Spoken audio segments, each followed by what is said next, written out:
Float tanks, they've changed my life in terms of just loving a modality. Like float tanks is one of my favorite kind of spiritual healing, physical, mental, emotional kind of modalities where you just get to go into a pod and go within.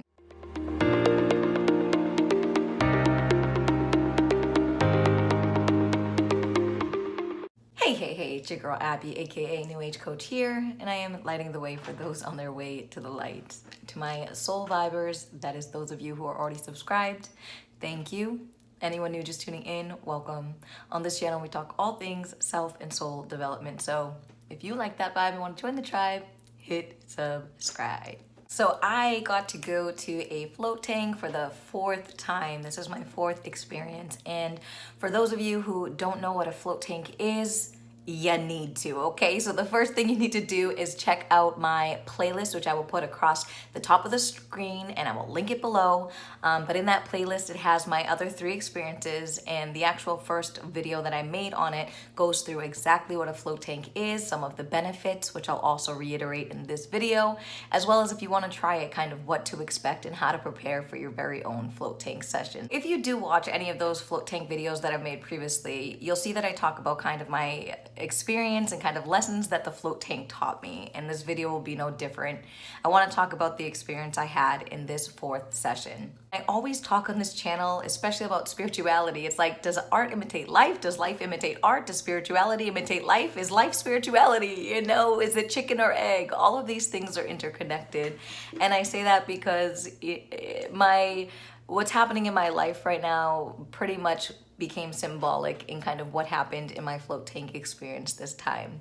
And I'm not going to go into the details of where I'm at in life, but to give just an overall context, I am very much in a transitional phase, right? I am closing up a lot of chapters in a lot of different ways for my old life, this old Abby, and I'm seeing this new vision and feeling that I'm stepping into this new calling and being. So things like, you know, career, things like relationships, things like my own relationship with myself, things like what I believe, you know, working on dissecting belief systems, what's staying and going. There's a lot of things right now that are coming to an end in my life, quite literally, and there's a lot of processing and shadow work that comes with that, right? And grief sometimes, and these kind of other feelings that go with it. And the more you try to resist those feelings and that work to go and step into this other new life, you know, it's a process. And this stuck in between phase, it can feel so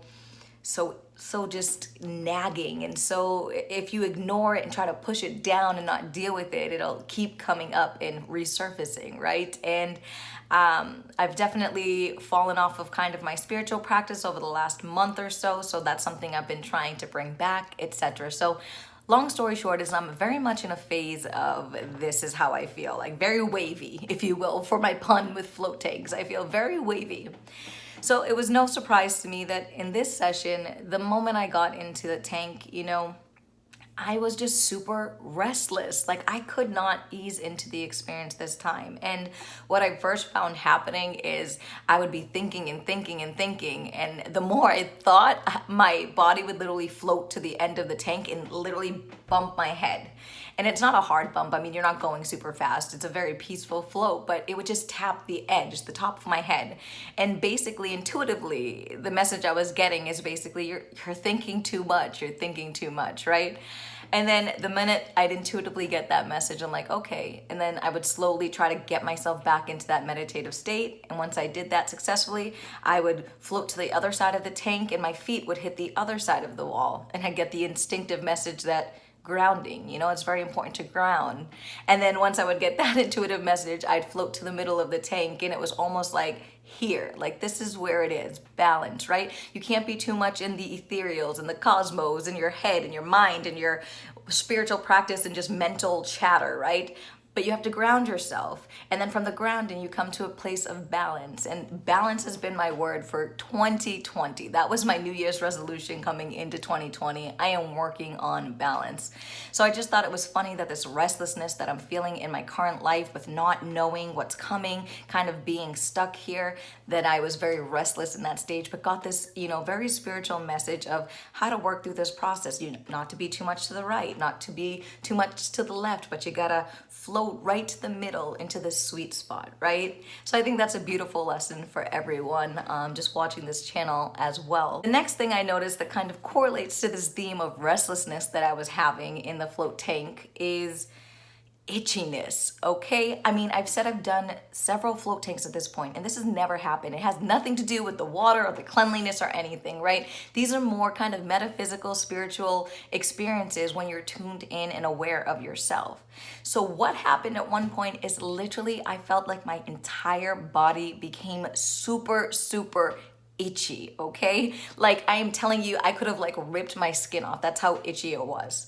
And at first, I kept resisting the itch. I was floating. I'm saying, no, I have to just be here. I have to be relaxed. I should be doing this. I don't want to itch. Like I'm strong. I'm willful. I don't have to, buy into the temptation of the itch. And I can resist this. I'm stronger. And then that was the actual opposite of the message, right? Because the minute I just scratched one part of my body, I gave in, right? And I was a little disappointed that I gave in to scratch it.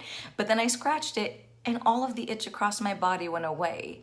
And it was very symbolic about, again, where I'm at in life, this itchiness, this feeling, this nagging feeling that I'm not trying to relieve the inner soul calling that I have right now. Something inside of me subconsciously is urging and itching to get out, to be seen. And scratching it and dealing with it and just facing something head on, yeah, it's gonna feel sometimes like there's salt in the wound, right? Like it literally stung when I was scratching myself because there's salt in the tank. So throwing salt in the wound, that's that shadow work, the darkness where you feel like, no, I don't want to deal with all that stuff right now. But it's gonna be painful, it's gonna be annoying, but the minute you acknowledge it and scratch it, it goes away. It's the symbolism of fear, right? The minute you face your fear, false evidence appearing real, it's gone, right? So the more you try to ignore your itchiness, the more you try to pretend it's not there and resist it, the more you try to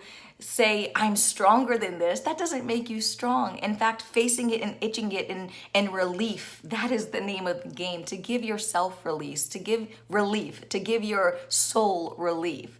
Pay attention. When your body is trying to tell you something like that, you need to listen to it. The last cool thing I wanted to share kind of that happened after all this is after I kind of addressed some of this intuitive work and kind of shadow work in an essence with that itchiness and really thinking about what strength is versus weakness versus resistance versus diving deep versus, acknowledgement versus ignoring things, right? About floating into this new chapter of my life in this space in between and how to find that balance. Once I kind of put all those pieces together in this experience for myself, it was on. All of a sudden, I felt like I was just a little kid and all I wanted to do in this float tank was play.